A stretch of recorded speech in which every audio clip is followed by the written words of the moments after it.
বাংলাদেশের মানুষের হাত থেকে ইসলামকে রক্ষা করবে। আমি যদি ক্ষমতায় থাকতাম, আমি কিছু কিছু হুজুরকে একদম ধরেন এদের 44 ধারা জারি করতাম যে এরা মাইকি হাতে ধরতে পারবে না, সর্বোচ্চ এরা মক্তবে বৈশা বৈশা বাচ্চা পোলাপান পড়াবে। ঠিক আছে, যুগটাই এখন ফেতনার যুগ। মানুষজন চাইলেও নিজেকে সেফ রাখতে পারতেছে না সব কিছু থেকে। এত এত সুযোগ সুবিধা বাইরে, ইন্টারনেটের যুগ, আপনি সব কিছু আপনার হাতের কাছে। তো এরকম একটা যোগে আইসা যদি এরকম জগা খিচুড়ি মার্কা কথাবার্তা কেউ বলে, তাইলে সেটা হাসি খোরাক ছাড়া কিচ্ছু না। এমন এমন হুজুর একজন তো আছে শুধু মুখ দিয়ে শুধু কাফের বের হয়। উনি নিজেরা কি মনে করে আল্লাহ জানে, উনি গ্র্যান্ড মুফতি এইটা সেটা মনে করতেছে, এটা নেই। উনি মানুষকে মানুষই মনে করেন না, শুধু কাফের, শুধু এটা সেটা, তুচ্ছ তাচ্ছিল্য করে কথাবার্তা বলে।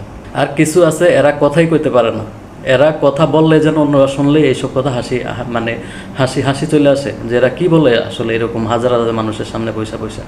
এরা মানুষকে এরকম বোকা ভাবে, এরকম বোকা মনে করে।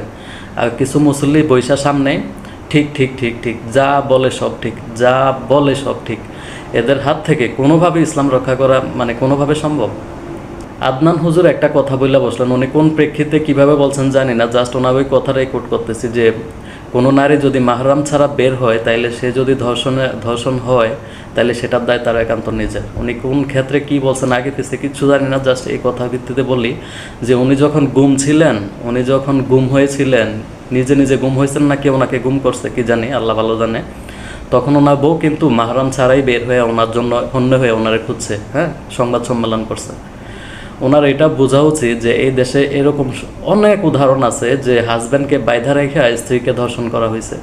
মানুষজন কোনো একটা পরিবারে বেড়াইতে গিয়ে ধর্ষণের শিকার হয়েছে, ঘুরতে গিয়ে ধর্ষণের শিকার হয়েছে, আপন পরিবারে বেড়াইতে গিয়ে ধর্ষণের শিকার হয়েছে। তো ওনারা যে এইসব ধরনের কথাবার্তা বলে, মানে ওনারা কি আদৌ চিন্তা করে কোনো কিছু বলে? এগুলা কি হাসি খোরাক ছাড়া কিছু? মানুষজন এগুলা শুনে হাসে না? সুন্নিয়তের কিছু আলেম আছে, এদের নাম আর মুখে নিতেছি না, এদের কথা শুনলেই আপনি হাসতে হাসতে আপনি শেষ হয়ে যাবেন। এইজন শুধু এই দল ভালো না, ওই দল ভালো না, এদের মধ্যে অসংখ্য দল। এদের নিজেদের মধ্যেই তো কোনো একাত্মতা নাই, ইউনিটি নাই, কিচ্ছু নাই। এরা একজন আরেকজনের কাফের বলে, একজন আরেকজন, অথচ সবাই মুসলিম, সবাই দাড়ি টুপি নিয়ে, সবাই ওয়াজ করে, সবাই মানুষকে আলোর দিকে ডাকে, ভালো পথে ডাকে, সবাই মানুষকে ভালো হওয়ার আহ্বান জানায়। তো এদের নিজেদের মধ্যে যদি এরকম দ্বন্দ্ব থাকে, মানুষজন কীভাবে আসে? তো এই হচ্ছে সমস্যা আমাদের। ঠিক আছে, মাঝে মাঝে মন চায় যে বাংলাদেশের মুসলমানদের হাত থেকে যদি ইসলামটা কোনো রকম রক্ষা পাইতো।